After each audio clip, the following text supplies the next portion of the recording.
하나님의 말씀은 신명기 19장 1절에서 21절입니다. 신명기 19장 1절.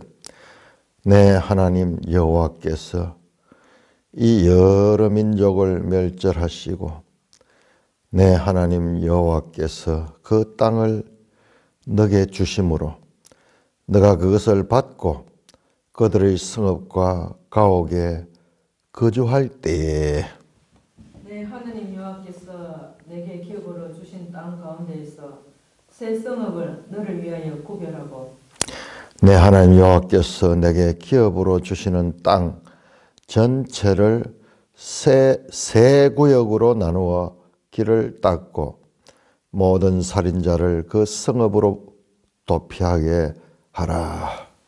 살인자가 그리로 도피하여 살만한 경우는 이러하니 곧 누구든지 본래 원한이 없이 부지 중에 그의 이웃을 죽인 일. 가령 사람이 그 이웃과 함께 벌목하러 삼림에 들어가서 손에 도끼를 들고 벌목하려고 찍을 때에 도끼가 자루에서 빠져 그의 이웃을 맞춰 그를 죽게 함과 같은 것이라. 이런 사람은 그 성읍 중 하나로 도피하여 생명을 보존할 것이니라. 그 사람이 그에게 본래 원한이 없으니 죽이기에 합당하지 아니하나 두렵건대 그 피를 보호하는 자의 마음이 복수심에 불타서 살인자를 뒤쫓는데 그 가는 길이 멀면 그를 따라 잡아 죽일까 하노라. 그러므로 내가 너게 명령하기를 새 성읍을 너를 위하여 구별하라 하노라. 내 하나님 여호와께서 내 조상들에게 맹세하신 대로 내 지경을 넓혀 내 조상들에게 주리라고 말씀하신 땅을 다 내게 주실 때 또 너희가 오늘 내가 너희에게 명하는 이 모든 명령을 지켜 행하여 내 하나님 여호와를 사랑하고 항상 그의 길로 행할 때에는 이 셋 외에 새 성읍을 더하여 내 하나님 여호와께서 내게 기업으로 주시는 땅에서 무죄한 피를 흘리지 말라. 이같이 하면 그의 피가 내게로 돌아가지 아니하리라. 그러나 만일 어떤 사람이 그의 이웃을 미워하여 엎드려 그를 기다리다가 일어나 상처를 입혀 죽게 하고 이 한 성읍으로 도피하면 그 본성읍 장로들이 사람을 보내어 그를 거기서 잡아다가 보복자의 손에 넘겨 죽이게 할 것이라. 네 눈이 그를 긍휼히 여기지 말고 무죄한 피를 흘린 죄를 이스라엘에서 제하라. 그리하면 너게 복이 있으리라.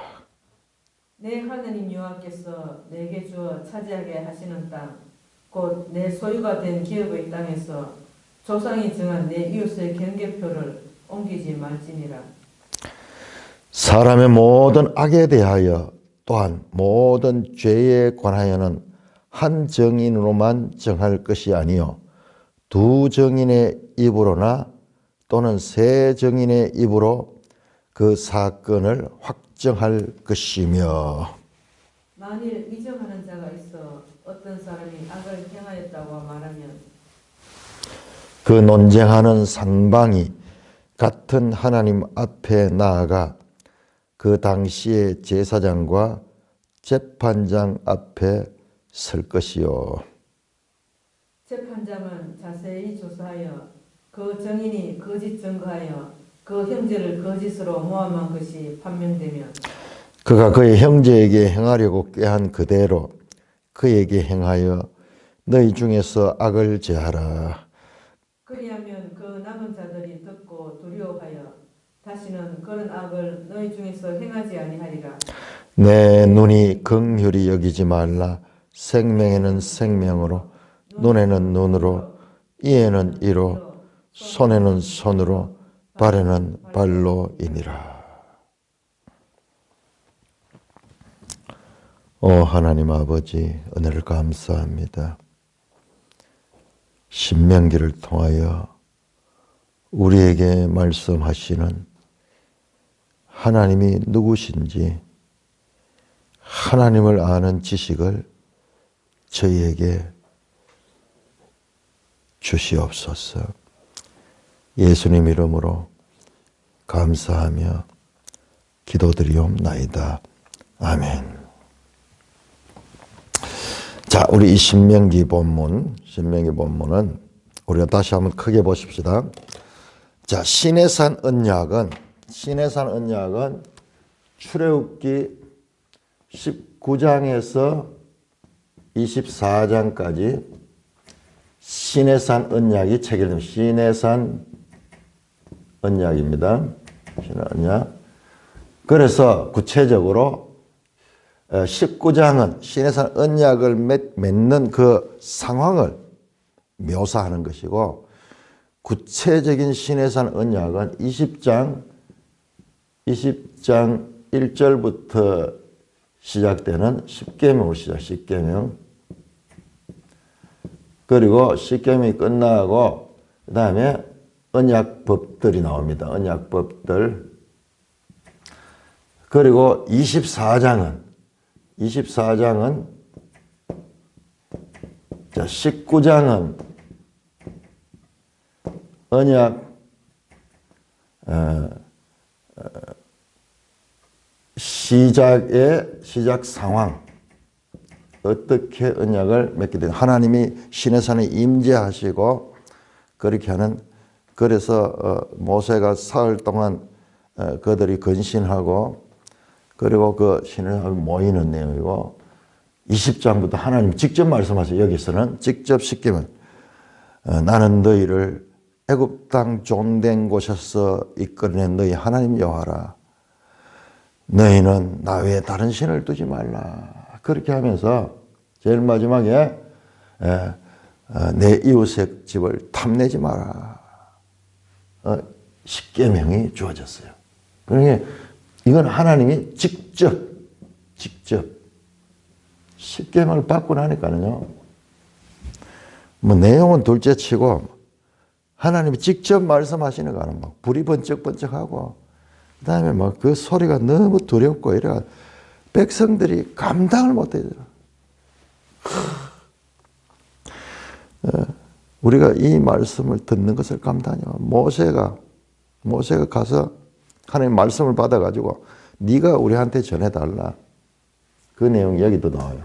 우리 앞에서 또 나왔습니다. 어제 18장에 선지자 제도가 왜 생기게 됐는가? 이는 그러면서 바로 그때 이 상황을 이야기하는, 이 상황을 이야기해요. 그래서 모세가 올라가서 언약법을 받아옵니다. 이게 참 쉽지 않아요. 그리고 24장은 언약 체결. 그래서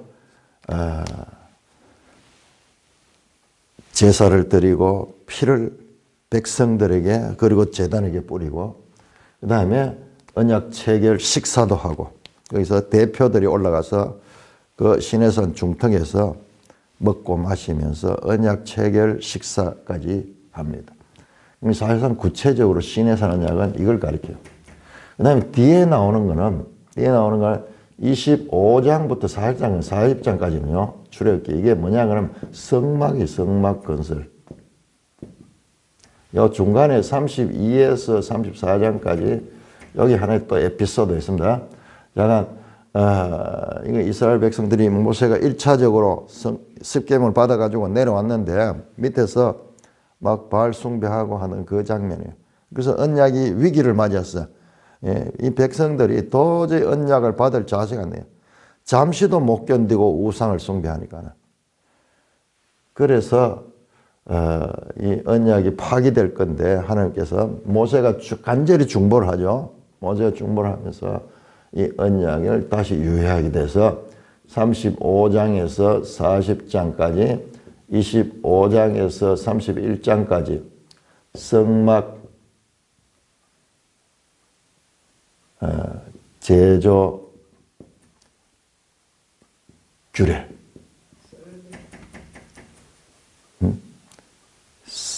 마찬가지로 35장에 40장도 마찬가지예요. 같은. 그래서 40장에는 결국 성막을 완성하는 이야기예요. 그 이야기.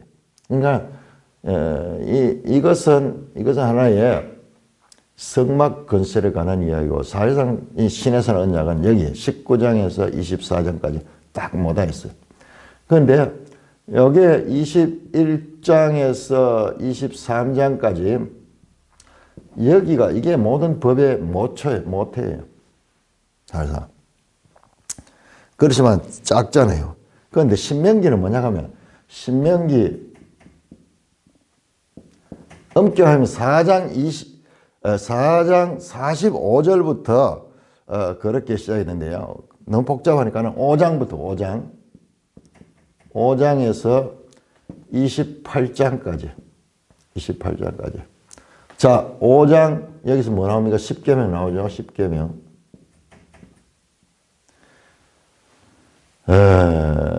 5장에서 10계명이 나오고, 그 다음에 6장부터 11장까지는 10계명 가운데서도 1, 2, 3계명, 하나님을 섬기는, 하나님과의 관계되는, 그래서 큰 계명이라고 그렇게 해요. 큰 계명. 먼저 하나님을 섬기는 법. 하나님 섬기는 법. 자, 12장부터 우리가 이제 더 자세히 보겠습니다. 28장은 나중에 가면은 이 법에 대한 형벌 규정이에요. 상벌 규정. 이 법을 잘 지키면 복을 받고, 지키지 않으면은 저주를 받는, 사실상 27장부터 시작. 27장부터 이 법에 반드시 지켜야 되고, 지키지 않으면은 저주를 받고, 지키면 복을 받는 상벌 규정. 법을 실컷 만들어 놓고 안 지켜버리면은 뭐 아무것도 아니잖아요. 그런데 그런 이제 상벌 규정이 나옵니다. 그리고 우리가 지금 이제 이 부분을 보는 거예요. 이 부분을 보는데, 놀랍게도 여기에 보니까는 4계명부터 10계명까지가 여기에 나오죠. 26장까지 여기 들어있다는 거예요. 자, 그러면은 왜 여기는 이렇게 3장으로 되어 있는데, 여기는 무려 몇 장이에요? 20장으로 확대됐잖아요. 그러니까 이거를 우리가 잘해야 되는데, 자, 이거는 모든 법의 기본은, 여기 오늘 우리가 도피성에 대한 이야기가 나오는데, 여기도 도피성에 대한 이야기 나와요. 근데 아주 짤막하게 나와요. 짤막하게 한 2절 정도 이렇게 나와요. 근데 여기는 이 19장 전체 이 아주 많은 부분이 도피성에 대해서 설명이 더 구체적으로 나오죠. 이런 식으로 확대된 10계명. 자, 그러면 이거하고 차이가 뭐냐 그러면은, 자, 언약은 우리가 이거를 자꾸 크게 볼 수 있어야 돼요. 그렇지 않으면은 이게 도무지 구약 성경이 우리하고 무슨 상관인가 이렇게 생각되는 거예요. 이게 뭐냐 그러면은, 자, 이거하고 차이는요. 이 차이는 물론 이게 더 확대됐죠. 그런데 결정적인 차이는 뭐냐 하면, 이 사람이 달라요. 갑과 을이 계약을 맺잖아요. 갑은 하나님이요. 종주. 갑. 을은 봉신이요. 봉신.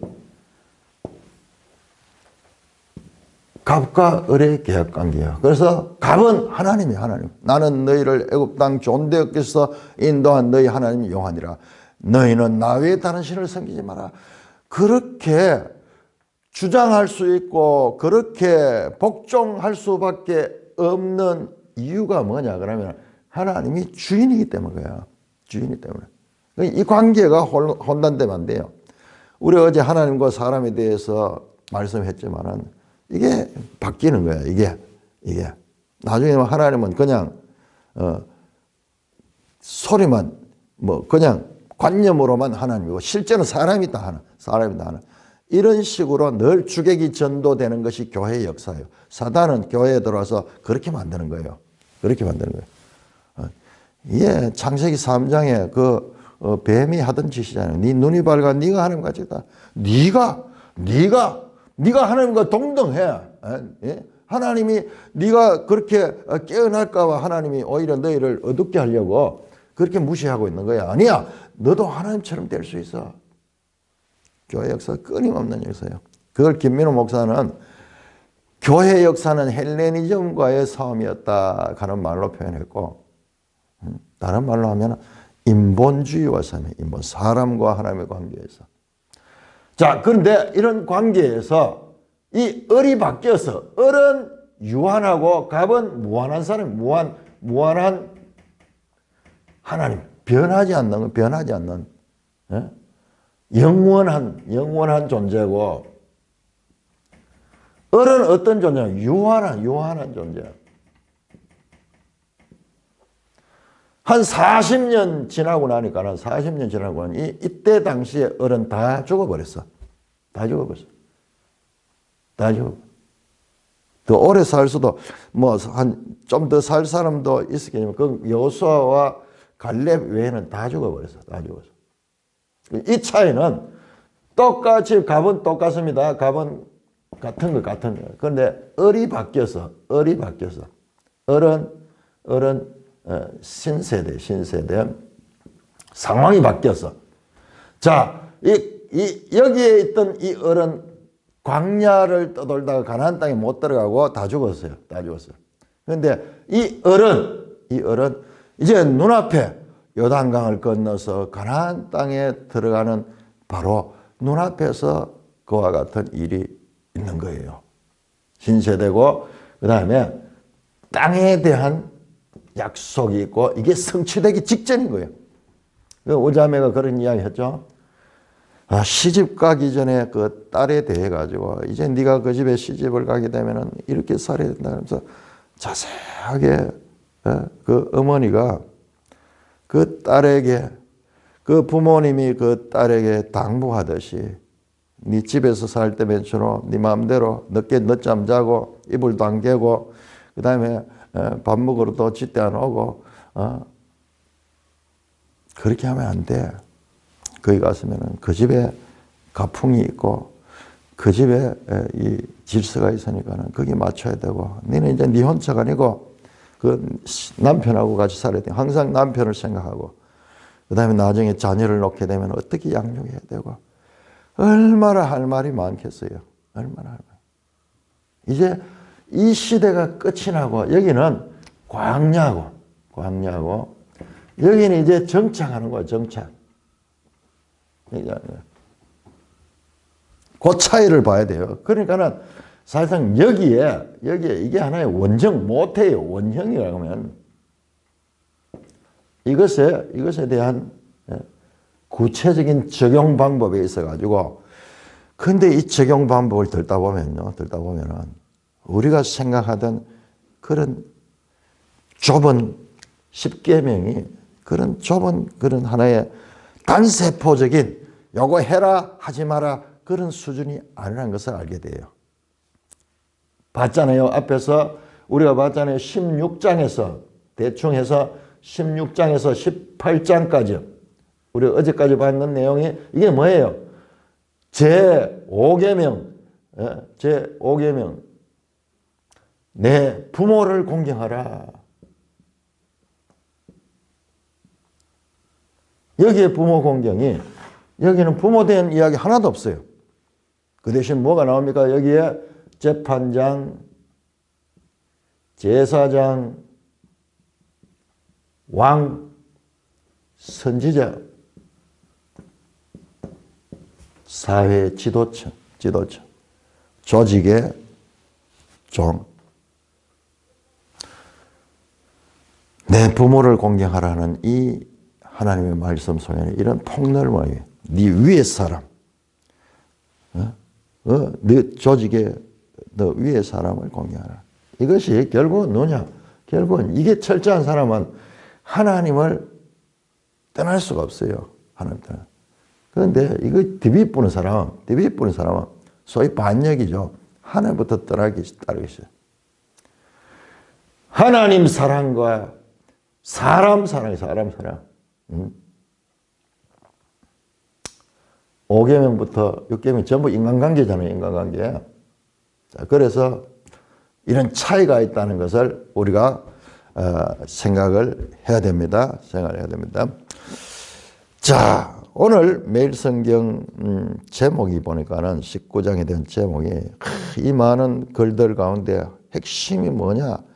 무죄한 피가 흐르지 않도록. 무죄한 피가 흐르지 않도록. 자, 피를 흘리는 것은 궁극적으로는 살인하는 거예요. 살인하는 거.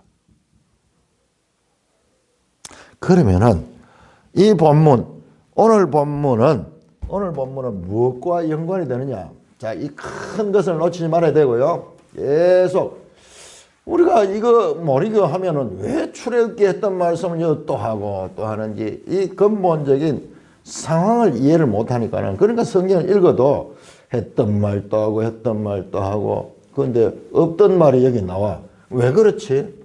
왜 십계명도 십계명 바뀌지 않았는데 거의 비슷하지만 그러나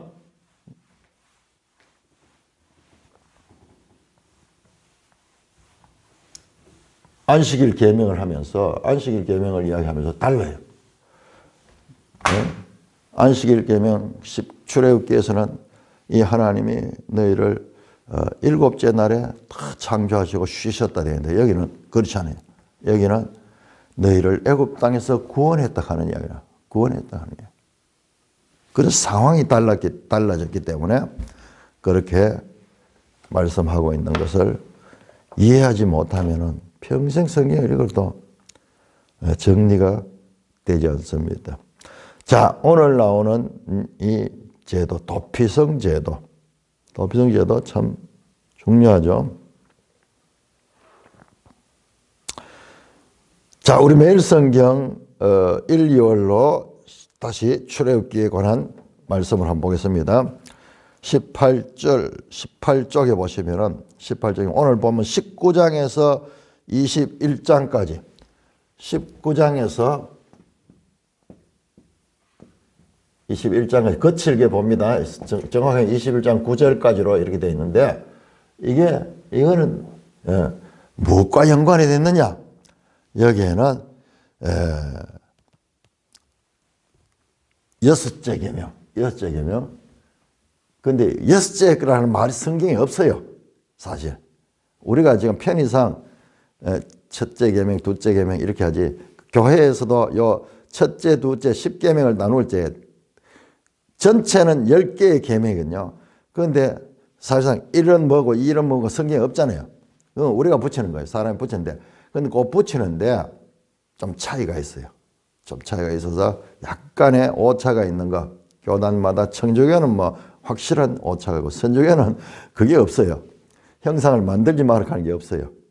그 다음에 저 끝에 가면은 10계명에 가면은 이 탐내지 마라 하는 이것을 두 개로 나눴어요. 두 개로 나눠가지고 그래 10개를 만들어 놨어요. 조금 차이가 있는데 여기는 소위 이제 제6계명 소위 그런 거예요. 우리가 애수는 뭐냐? 살인하지 말라. 살인 금지. 이게 주가 되는 거예요.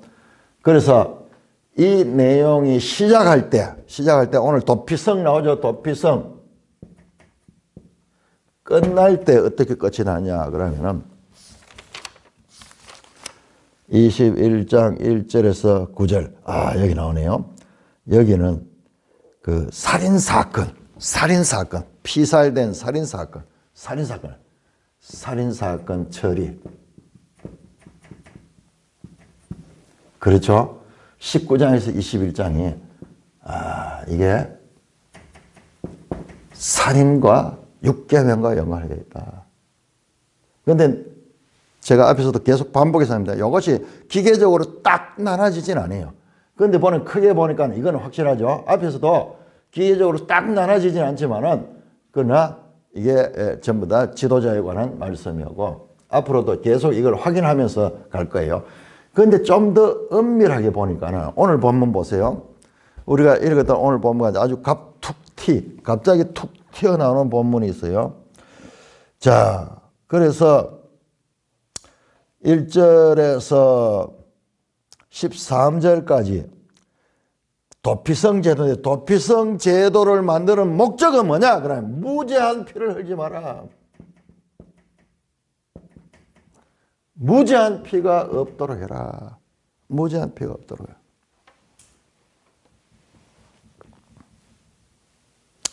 두 번 나오죠. 10절에 나오고, 내 하나님 내게 기업으로 주시는 땅에서 무죄한 피를 흘리지 마라. 13절에서도 네 눈이 그를 긍휼히 여겨 무죄한 피를 흘린 죄를 이스라엘에서 제하라. 그래. 자, 무죄한 피가, 자, 우리는 살인하지 말라 그랬는데, 여기는 두 개는 살인하지 말라와 살인하라. 두 사건.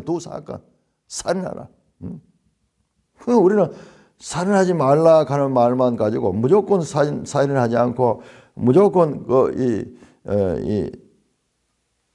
그런 판단이 없는 줄 알았는데, 확대된 십계명은요, 목적은 무죄한 피를 흘리지 말아야지 살인을 하지 말아야 될 경우가 있고, 살인을 해야 될 경우, 반드시 살인을 해야 될 경우. 그러니까 이 광야에서 받은 그 십계명에 살인하지 말라는 법이 우리는 아주 축소된 거로 봤는데, 이걸 확대시켜 보니까는 무죄한 피를 흘리지 않도록, 핵심 목적은 무죄한 피가 없도록 하는 거예요. 그러면은 무죄한 피를 흘린 사람은 그것을 죽여가지고 앞으로 다시 이와 같은 무죄한 피가 일어나는 것을 사람들이 이런 사건을 통해서 두려워하면서 그런 마음속으로부터 이런 일을 행하면은 이와 같은 이 형벌이 따른다는 것을 명히 새겨가지고 그들이 이런 짓을 행하지 않도록 그렇게 해라. 자, 보세요. 19절 보세요. 19절. 그가 그의 형제에게 행하려고 꾀한 그대로 그에게 행하여 너희 중에 악을 예하라. 그리하면 저 남은 자들이 듣고 두려워하여 다시는 그런 악을 너희 중에서 행하지 아니하리라. 네 눈이 긍휼히 여기지 말라. 생명에는 생명으로 눈에는 눈으로 해라. 살인하되 처형하되 그 사람이 죄를 지어가지고 있다 그러면 그게 절대로 긍휼히 여기지 말고 그를 엄격하게 형벌하라. 그렇게 해서 어떻게 하냐? 다른 사람들에게 하나의 그 죄에 대한 경각심을 깨우치고 예방할 수 있는 그런 역할이 있다는 거야. 그래서 무죄한 피를 흘리지 말라는 거야. 핵심이 살인하지 말라는 것은 이것은 두 가지가 들어요. 살인 금지와 그다음에 살인 실행, 두 가지가 다 들어있어요. 자, 무죄하게 고의적으로 아니고 이제 그건 이제 더 자세히 보겠습니다. 자, 이런 식으로 되어 있고요. 자, 이와 같은 내용 중간에 한번 보세요. 중간에 뭐가 있느냐? 내 하나님 여호와께서 내게 천 땅 곧 소유가 된 기업의 땅에서 정한 조상의 이웃의 경계표. 갑자기 여기 살인 이야기 하다가 경계표 이야기를, 경계표. 이웃의 이 경계표가 뭐냐 그러면 이스라엘은 하나님께서 그 땅을 분담해 줍니다. 이스라엘은 땅이 하나님의 것이고요. 그 백성들에게는 나중에 가나안 땅에다 땅을 분배해 주잖아요. 분배해 주는데 그것이 그런 매매를 전혀 못하느냐? 그건 아니에요. 이 복잡해요. 매매할 수 있어요. 우리 무조건 하나님 땅에 대해 매매 못하는 줄 아는데, 그런데 매매는 할 수가 있어요. 자기가 어려우면 그 땅을 팔기나 이렇게 할 수는 있는데, 그 대신에 세상법하고 달리 50년이 되면 그 땅을 어떤 이유든지 원주인에게 돌려줘야 돼요. 이런 법이. 이게 희년법이에요. 희년법이라는 게 있어요. 그러니까는 이 신념법의 근거는 땅은 하나님의 것이라는 거예요. 땅의 소유권은. 오늘날 뭐 토지 공개념 이야기하고 이런 이야기들도 많이 나오고, 저 공산주의자들이 그거는 땅이 국가의 것이에요. 국가의 것. 그런데 약간 패러디 해가지고 그렇게 항상 성경의 틈을 타고 들어와가지고 사탄은 그런 제도를 해요. 그 오늘날 자본주의 막 땅을 막 마음대로 사고 계속하고, 이거는 이 성경과 다른 것이냐? 아니에요. 거기에도 그 소유권에 대한 그런 것들은 하나님께서도 인정해줘요. 인정해주는데, 자, 이런 부분은 쉽지 않은 부분이에요. 근데 정말 우리는 하나님 말씀대로 땅을 사유하지 않고 땅을 지킨다. 그래서 했는 것이 공산주의잖아요. 늘 이 땅 문제는 인류에서 불평등했거든요. 빈익빈 부익부, 가진 사람 가지고 없는 사람 하나도 없으니까, 그러니까 노예가 되잖아요. 땅 가진 사람의 노예가 될 수밖에 없는 거예요. 온 세상이 다 그래요. 살다 보면은 능력의 차이가 있기 때문에 능력 많은 사람은 점점 부자가 되고, 약한 사람은 점점 애속하게 되는 거예요. 이게 인간 역사였어요. 우리나라도 이 고려 시대의 이 기록에 보면은 그렇게 나와요. 일반 백성들은 바늘 하나 꼽을, 송곳 하나 꼽을 수 있는 땅도 없다는 거예요. 특정 소수의 기득권자들이 온 땅을 90몇 프로를 다 가지고 있는 거예요. 오늘날 전 세계를 보면요, 다 이런 불평등이 다 있어요. 불평등이 다 있어요. 그러므로 이 땅 개념이 우리 경제의 삶에 있어서 참 중요해요. 지금은 조금 덜해졌죠. 인류는 지금까지 전부 땅에서 낳는 것 가지고 소득을 만들고 그렇게 했는데, 이제 기업이 생기고 무슨 기술이 생기고 산업이 발달하고 뭐 이렇게 하면서 그 개념에서 벗어나게 되죠. 땅 많이 가진 것보다도 조그마한 장소에서라도 회사를 잘 운영해가지고, 또는 뭐 호텔 같은 거 해가지고 서비스를 잘 해가지고 거기서 엄청난, 또는 장사를 잘해가 백화점 같은 거 만들어가지고, 굳이 농사 짓는 게 아니라 그걸 통해서 몇 배로 소득을 올리는 그런 이 경제 시스템이 아주 다양화됐죠. 다양화됐는데, 그러나 그것은 최근의 이야기고 전부 땅 문제였어요. 땅 문제. 그런데 여기에 땅의 경계선을 옮기지 말아요. 물론 이 법이 나오는데, 그런데 이거하고 좀 전체 이 주제하고 맞지 않잖아요. 자, 그런데 자 보세요. 우리가 지금 생각을 잘 못하고 있는 거예요. 이 본문이 너무 이상하잖아요. 엉뚱하지. 갑자기 툭 튀어나와. 그래서 성경에는 이런 내용들이 곳곳이 있다니까요. 창세기에서도 우리가 늘 이야기하지만은 창세기 37장부터 요셉 이야기인데, 갑자기 38장에는 요셉 이야기는 하나도 안 나오고 유다 이야기만 툭 튀어나오잖아요. 그래서 보니까는, 이야, 이게 뭐 이렇게 돼 있어. 이게 뭔가 편집하다가 잘못돼 가지고 그렇게 했는 모양이다. 이렇게 생각했는데, 그건 우리 생각이었어. 우리가 하나님의 지혜를 무시해버리고, 그리고 그걸 빼뿌리고 요셉 이야기를 쭉 연결해서 보면, 그러면 바로 보는 것 같았는데, 그런데 그 유다 이야기가 아주 중요한 이야기예요. 중요한 이야기고, 이거는 본문에서는 잘 이해되는 맥락을 통해서 보면 앞으로 일어날 아주 중요한, 거기서 나온 애가 누구냐 그러면은 유다와 다말 사이에서 나온 애가 그 베레스와 세라거든요. 베레스가 있는데, 그 베레스가 어디에 나오냐? 룻기에 보면은 다윗의 조상 10명이 나올 적에 거기에 베레스부터 시작돼요. 유다도 안 나와요. 그건 베레스부터 시작. 그러니까 우리가 그 본문에서 보니까는 갑자기 튀어나와가지고 이게 뭔가 문제의 본문을 봤는데, 더 크게 보면은 하나님의 절묘한 하나의 한 수였다는 것을 알게 돼요. 그러니까 이런 걸 자꾸 발견하게 되면은 하나님 말씀 앞에 겸손해지는 거예요. 그런데 이런 것들을 보지 못하고 이런 학자들이요, 계속 이건 본문 자체가 편집 과정에서 무슨 문제가 있다 이러면서 그런 식으로 계속 성경을 비판하는 거예요. 비판. 그러니까 평생 가도 그 사람들은 이 하나님의 구속사적은 그와 같은 유기적인 성경의 관계를 보지 못하는 거예요. 보지 못하는 거예요. 그러나 자기들이 똑똑하다 그래요. 자기들이 성경을 판단하잖아요. 근본적으로 하나님 말씀에 대한 믿음이 없는 거예요. 오늘날 교회 안에 그런 교회들이 부지기수기 부지기수. 하나님 말씀을 늘 중요하다 하면서도 실제적으로 안 믿어요. 믿으면은 이런 본문 하나조차도 그냥 넘어갈 수 없는 거예요. 자, 그래서 땅 이야기가 왜 갑자기 나오느냐, 여기에. 자, 예? 그러니까 우리가 이상하잖아요. 읽다가 맥락이 탁 끊겨버리거든요. 그런데, 자, 이 땅 이야기는 우리가 근본적으로 보면요. 이 땅은 생존의 근본 요소예요. 고대 전부 농사 짓고 땅에서 나오는 소출을 가지고 땅이 없으면 어떻게 돼요?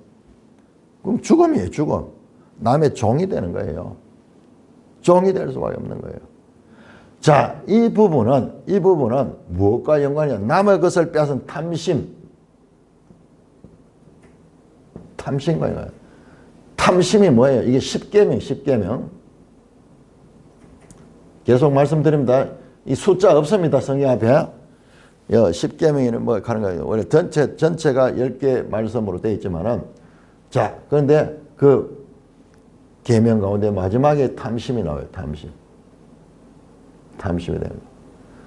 자, 그러니까 우리 거기 매일 성경을 보시면은 거기에 19에서 20장에는 6째 계명이 이 섹션, 이 단락을 여는 율법과 닫는 율법에 깔려있다. 이 말이에요. 처음에 도피성 살인금지, 그 다음에 29장 1절에서 9절까지 살인사건에 대한 이야기. 요 두 개가 6계명이고 그 사이에 이 둘 사이에 8째 계명과 10째 계명, 9째 계명도 암시된다.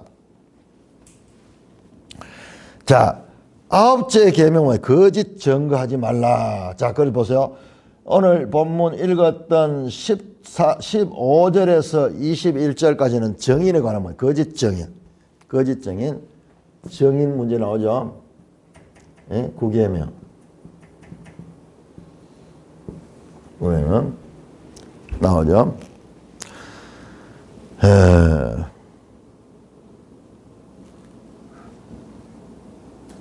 거짓 증거하지 마라. 그 다음에 탐내지 말라더니 이 땅을 경계선을 옮기는 건요. 경계선 옮기는 도둑질 하지 말라. 8계명. 도둑질 하지 말라. 남의 것을 빼앗는 도둑질 금지. 그러니까 이 안에 19장에서 21장 9절 안에 제 6계명 살인하지 말라는 것이 처음과 끝을 가지고 있으면 그 안에 남의 소유를 경계선을 침범하는 거 도둑질하는 거예요. 또는 탐심이고 남의 것을 빼앗아가는 탐심. 그리고 거짓 증언하지 말라. 이렇게 이것도 샌드위치 구조네요. 6계명과 6계명 안에 8계명, 9계명, 10계명, 7계명은 다음에 나와요. 7계명은 간음하지 말라 하는 이야기는 그 다음에 나옵니다. 자, 이런 식으로 여기 또 샌드위치 구조가 나오네요. 샌드위치 구조. 자, 이렇게 구성이 됐다고. 여러분, 이걸 어떻게 발견했을까요?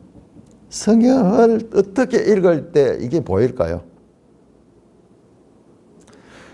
이런 것을 알게 되면요, 성경 읽기에서가 우리는 아무것도 모르는 자예요. 그냥 글을 읽는다고 읽는 게 아니에요. 이 말씀이 가지고 있는 이와 같은 중의적인 그리고 구속사적인 그리고요, 오늘 여기에 핵심 메시지가 무제한 피라고 그랬죠. 이 무제한 피의 결론은요, 뭐냐 그러면은 마태복음 27장에 아이러니하게도 유다의 입을 통해서 나옵니다. 너희가 무제한 피를 흘렸도다. 예수님을 가게 궁극적으로 예수님을 가게 무제한 피. 예수님은 이와 같이 하나님께서 금하셨던 그 죄를 다 혼자 덮어서고 그 무제한 피를 통해서 온 인류를 구원하는 하나님의 사랑. 자, 이것은 가만히 이야기하니까는, 자, 이것이 중요한 것은 이 중의적인 의미가 있는 거예요. 적혀 있는데, 그리고 성경 신명기 21장에서도 8절 9절에 또 무제한 피에 대한 이야기 나오고요. 그 다음에 사무엘상, 열왕기, 요나서 여기도 보면 무제한 피에 대한 이야기 나와요. 하나님은 무제한 피를 흘리지 않기를 바라는 거예요. 그 십계명을 우리가 얼마나 확대하게 됩니까? 그냥 살인하지 말라로 봤는데 궁극적으로는 무제한 피를 흘리지 마라. 그러나 정작 하나님 자신은 그 무제한 피를 흘리면서 온 세상을 구원하는, 그런 그리스도의 구속에 담겨 있는 이 놀라운 하나님의 사랑을 우리가 여기에서 하나님 이걸 그렇게 싫어하는 거야. 이걸 그렇게 싫어하는 거야. 그 하나님 나라에는 이것이 없더라. 그러나 아이러니하게도 이 무제한 피를 흘림으로 말미암아 온 세상을 구원하는 하나님의 역사가 또한 성경에 나와 있다는 것입니다. 자, 도피성제도 우리 한번 보겠습니다. 먼저 도피성제도. 자, 내 하나님 여호와께서 여러 민족을 멸절하시고 네 하나님 여호와께서 그 땅을 네게 주심으로 네가 그것을 받고 그 성읍과 그 가옥에 거주할 때에, 계속 이걸 놓치지만 앞에서 말했듯이 이제 그 땅에 들어가서 살 때에, 그 땅에 들어가서 살 때에, 앞에서 말씀드렸죠. 네가 시집 가가지고 그 집에서 시부모를 모시고 살 때에 어떻게 살아라. 그 어미가 그 딸에게, 시집 보낸 딸에게 당부하는 말씀을 계속 깨우쳐 주는 거예요. 계속 깨우쳐. 그래서 신명기를 대할 때는 우리가 항상 이걸 염두에 둬요. 바로 시집 가기 전에 딸에게 말씀하듯이 하나님이 택하신 가나안 땅에 들어가기 직전에 그 이스라엘 백성에게 지금 하시는 말씀이다. 그러니까 할 말이 얼마나 많겠어요. 할 말. 앞에서는 출애굽기에서는 장차 일어나니까는 단순하게 말했지만 이제 여기 구체적으로 상황을 대니까는 자세하게 더 말하고 있는 것입니다. 내 하나님 여호와께서 내게 기어준 땅 가운데 새 성읍을 너희를 위하여 구별하고 내 하나님 여호와께서 내게 기업으로 주시는 땅 전체를 새 구역으로 나누어 길을 닦고 모든 살인자를 그 성읍으로 도피하게 하라. 자, 이스라엘 이게 지금 그 땅에 들어가서, 그러니까 가나안 땅을 정복한 이후의 이야기예요. 그 땅에 들어가면은 땅을 세 등분으로 나눠라. 자, 우리 한번 볼까요? 지도 한번 볼까요? 구체적으로 지도 나오죠. 145쪽. 자, 이 말씀 그대로 여호수아 때 실행을 하죠. 그래죠. 145쪽 보니까는 저 북쪽에 게데스, 납달리 지파가 살고 있는 땅에 게데스의 도피성 하나, 그 다음에 중간에 므낫세 땅에 세겜 땅에 하나, 그 다음에 저 아래에 유다 땅에 헤브론이 있네요. 유다 땅에 하나. 이렇게 우리로 치면은 강원도에 하나, 충청도에 하나, 경상도에 하나, 그렇게 나눠요. 뿐만 아니라 여기다 길을 내라. 길을 닦아놔야 되는 거예요. 여기 있어도 산 속에 있거나 이러면 못 가잖아요. 도망 못 가잖아요. 길을 닦아가지고 왜 이런 일을 하겠냐. 이걸 땅 전체를 세고 연할 길을 닦아라. 길을 도주할 수 있도록 신속하게 그걸로 피난할 수 있도록 모든 살인자를 그 성읍으로 도피하게 해라. 그런데 도피했다고 다 사는 게 아니라 살인자가 거리로 도피하여 살만한 경우는 이러하니, 자, 첫째로 사례입니다. 자, 살인한 자가 거기에서 살만한 경우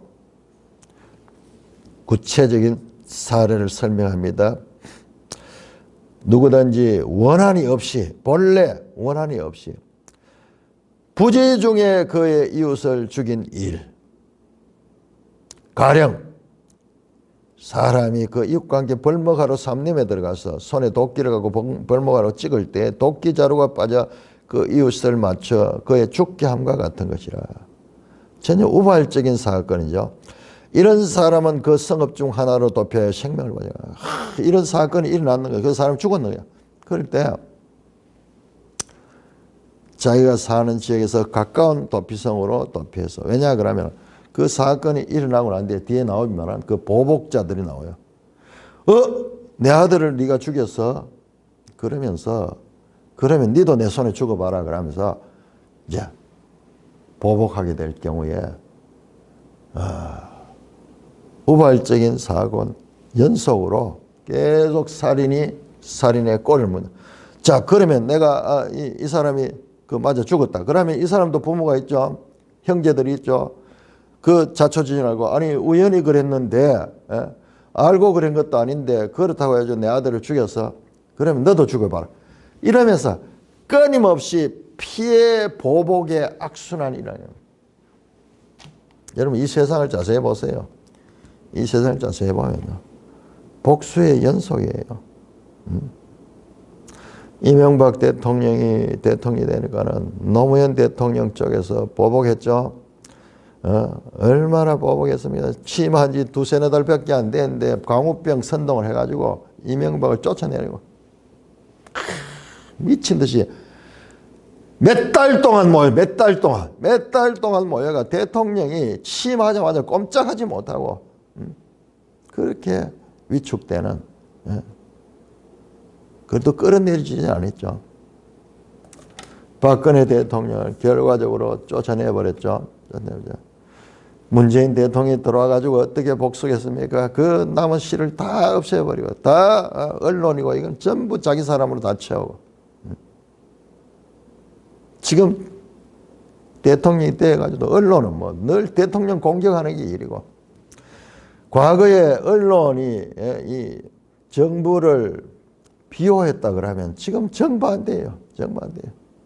언론이 MBC 같은 언론은 입만 열면 어떻게 하든지 대통령에 대해서 공격을 하고. 이 뭐예요? 악의 악순환이잖아요. 악의 악순환. 이게 인간 역사예요. 성경은 그것을 끊어버린 그 고리, 악의 악순환의 고리를 끊을 수 있도록 도피성 제도를 만들어요. 얼마나 놀라웁니까? 이게 하나님의 지혜잖아요. 자, 6절에는 그 사람이 그에게 본래 원한이 없으니 죽이기에 합당하지 아니하나 두렵건대 그 피를 보복한 자의 마음이 복수심에 불타서 살인자를 지주하 그 가는 길이 멀면 그를 따라 잡아 죽일까 하는 거예요. 그 말이죠. 그 보복하는 자, 이건 누구냐 그러면은 이게 이제 근친이에요. 예, 이게 기업 물을 자와도 연관, 기업 물을 자, 가까운 사람들, 기업 물을 자가 누구예요? 앞에서 말했듯이, 자, 사유재산 제도가 땅을 가지고 있는데, 땅을 이 사람이 나중에 이 가난하게 돼가 이 땅을 다 팔아버렸어. 그러면은 희년이 되기 전에도 그것을 되찾는 법이 있는데 그게 뭐냐 그러면 기업 물을 자, 촌수 가까운 가족들, 그 다음에 삼촌, 사촌, 오촌, 육촌, 근친들이 그 땅을 사가지고 다시 돌려주는 기업 물을 자. 그러니까 2중, 3중으로 되죠. 희년 제도도 있지만은 그 전에도 기업 물을 자가 그 땅을 사서 그렇게 해줄 수 있는 그런 제도가 있습니다. 그리고 근친이 보복할 수 있는 권리가 있는 거예요. 내 자녀가 그런 일을 당했다. 부모가 그렇게 보복할 수 있는 그런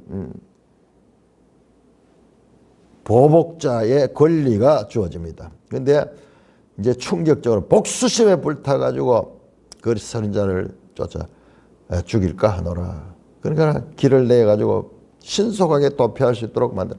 여러분 이게 하나님 법이 얼마나 자세하고 자상하고 구체적입니까? 구체적입니까?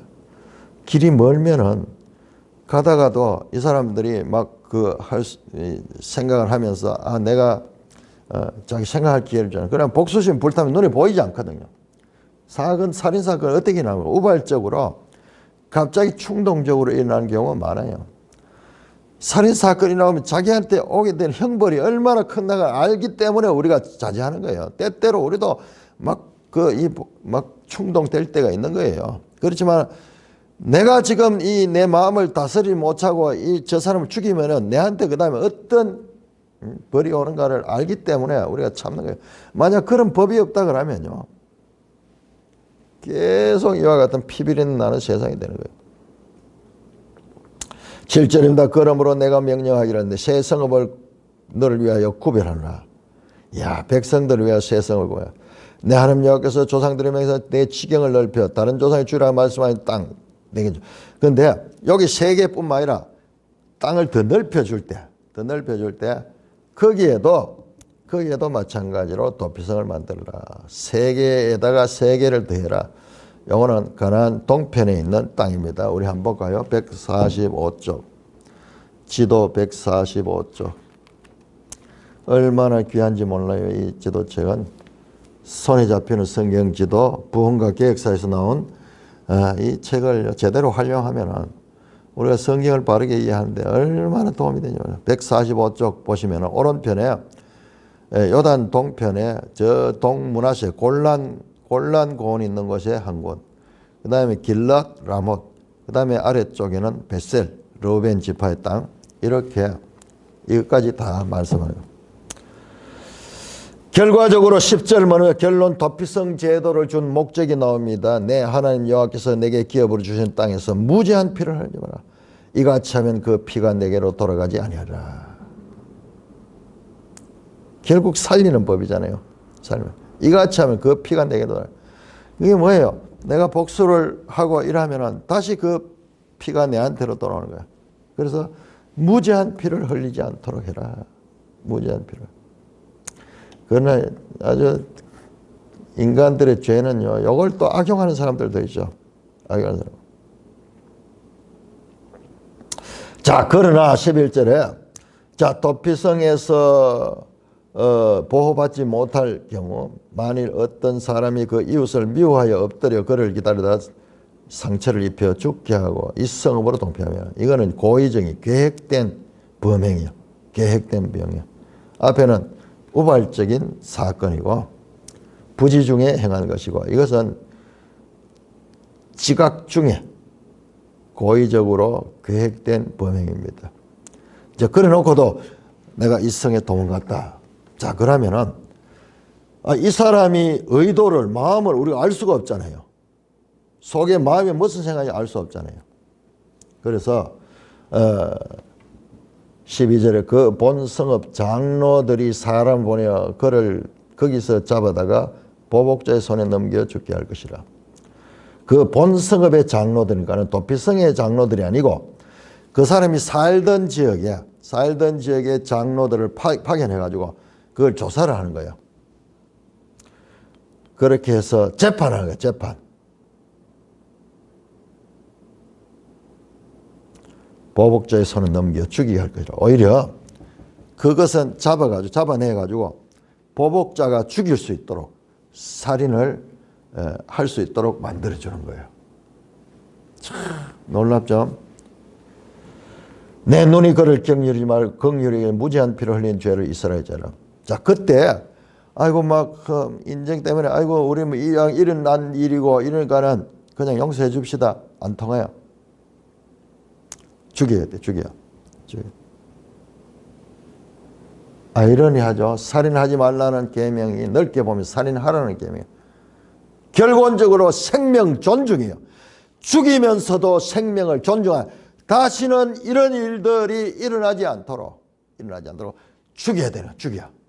그 하나를 죽여서 그와 같은 일들이 앞으로 일어날 수백 가지 수만 가지 그와 같은 사건들을 예방할 수 있다면 죽이는 것이 그것이 선한 행동이라는 거예요. 우리의 생각을 새롭게 하죠. 얼마나 우리가 이 하나님의 법에 대해서 바르게 이해를 해야 되는가. 무조건 살생금지 아니에요. 무제한 피를. 결론은 생명 존중. 생명 존중 때문에 생명을 죽여야 되는 이와 같은 아이러니. 이게 우리가 살다 보면 이런 일들이 많이 있는 거예요. 이게 잘 구별 안 되면은 사랑해야 될 때 사랑을 해야 되지만 사랑하지 않고 죽여야 될 때 미워해야 될 사람을 사랑하게 됐을 때 그때 일어날 수 있는 문제들이 더 크기 때문에 죽여야 된다.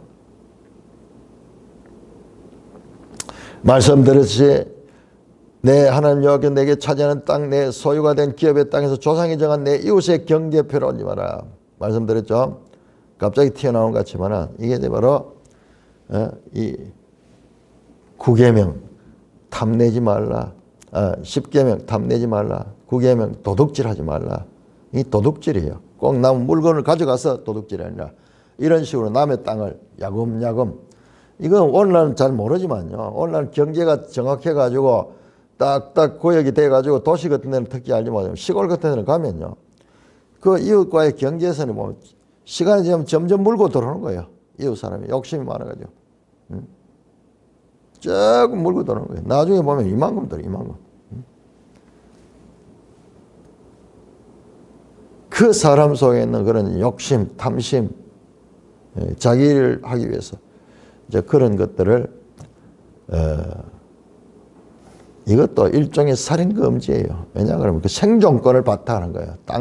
땅을 도둑질하는 것은 생존권을 바탕하는 거예요. 자, 사람의 모든 악에 관하여 또한 죄에 관하여 한 정의로 만자. 정인 문제 나옵니다. 정인. 한 사람이 고의로 이 정인을 선면은 그 사람 말이 그 사람하고 작당해가지고 이렇게 하면은 그러면은 이 다 속아가지고 거기도 부당한 판결이 나올 수 있어요. 억울한 죽음이 있을 수 있잖아요.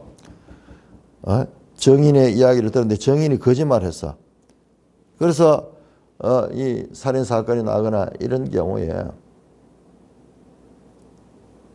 이 정인 때문에 무죄한 사람이 죽을 수 있잖아요.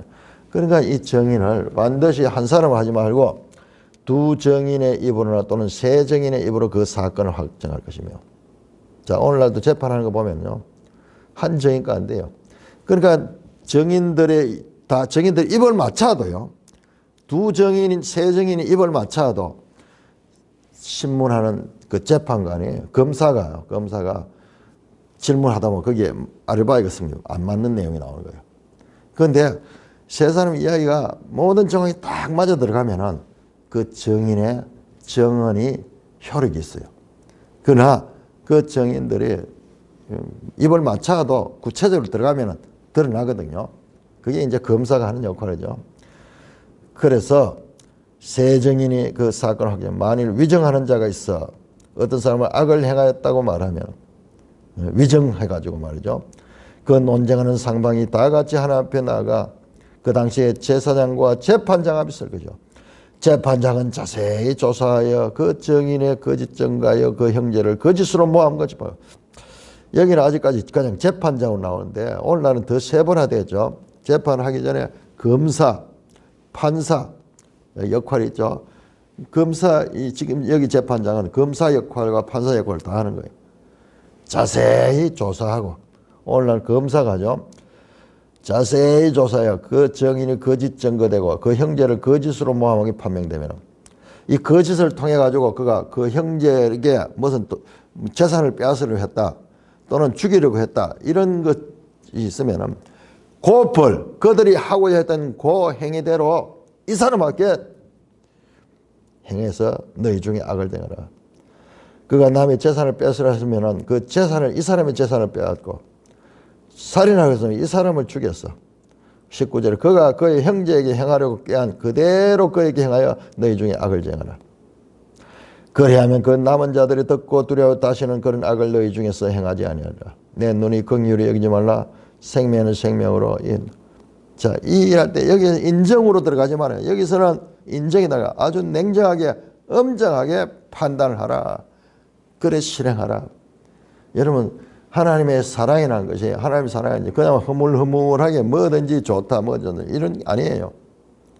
하나님의 사랑은 근본적인 사랑이고 생명에 대한 존중 때문에 심지어는 사람에게 엄한 벌과 사형까지도 가리키고 있는 것이 하나님의 이 살인하지 말라는 6계명에 담긴 뜻이다. 그러고 보니까는 예수님도 그 계명을 확대 해석을 했잖아요. 확대. 마태복음 산상수훈에서 확대해서요. 사람들에게 말한 바 너희는 살인하지 말라 하는 것을 들었으나 나는 너희에게는 예수님이 나는 너희에게 그 마음의 형제를 미워하는 자는 이미 살인했다.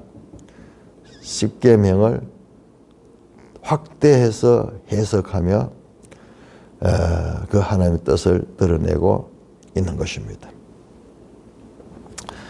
찬송가 586장 이보다는 이 찬송가는 여기는 뭔가 도피성 찬송 있잖아요.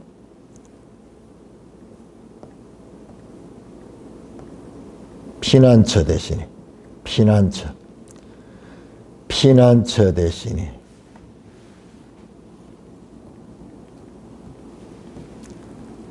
70장입니다. 70장